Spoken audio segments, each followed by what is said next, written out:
lift kits into four-wheel drives, both utes and passenger cars. We're all doing it. Everyone's doing it in the modern era. And 2-inch seems to be about the number, mainly because it's typically legal. But there's other issues that come along with it. We all enjoy the aesthetics and the effectiveness of it, but you've got to think a little deeper.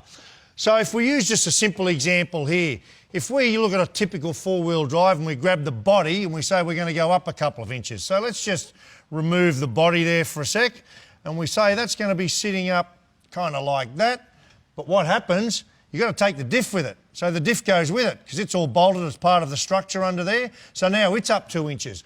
The drive shafts, look at that. The angle of those changes as well. Now that presents a couple of issues. You want to be sure that you've got sufficient engagement of the drive shaft into the universal joints at each end. That's very important. And also the angularity is changing. So now it's working in a range that probably isn't ideal. So Nolathane, for all the popular makes of four-wheel drives, yet again come up with a solution.